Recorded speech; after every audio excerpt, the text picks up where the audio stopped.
नमस्कार तुम्हा सर्वांना. आजचे विज्ञान कोडे. किती छान वाटतं हे सगळं बघून. मन अगदी प्रसन्न झाले, हो की नाही? हो दीदी, समुद्र किनारा बघून खूपच मनाला शांतता लाभली.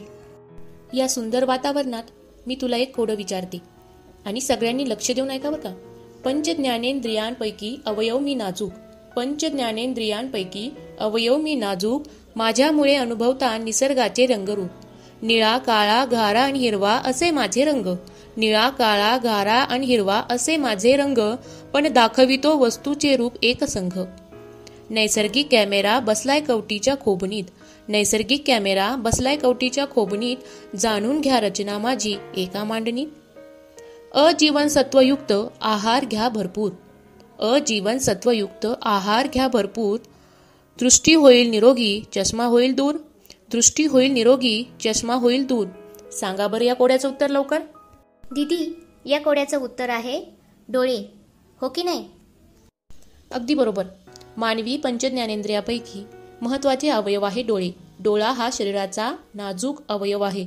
डोळ्याची रचना आपण अभ्यासली तर श्वेतपटल, दृष्टीपटल आणि बुबुळ असे काही भाग दिसून येतात.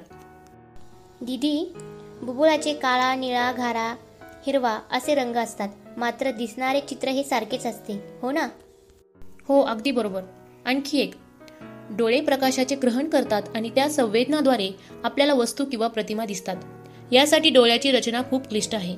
आणखी एक लक्षात ठेव, मानवी डोळ्याची क्षमता ही 576 मेगापिक्सेल कॅमेरा इतकी असते.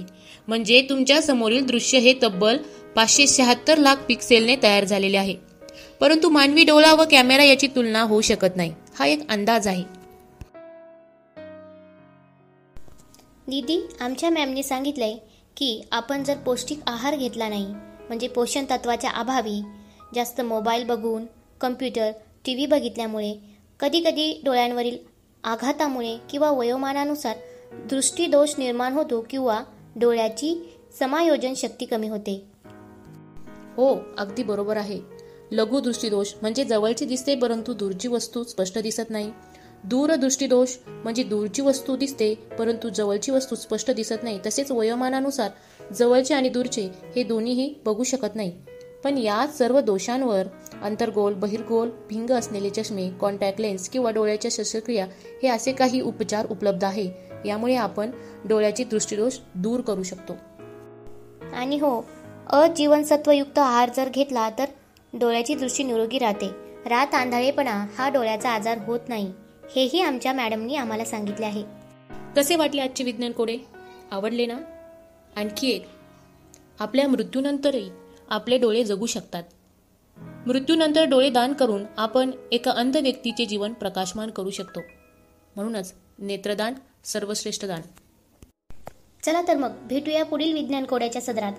आजचे विज्ञान कोडे तुम्हाला आवडले असेल तर आमच्या व्हिडिओला लाईक करा, शेअर करा, सबस्क्राईब करा. धन्यवाद.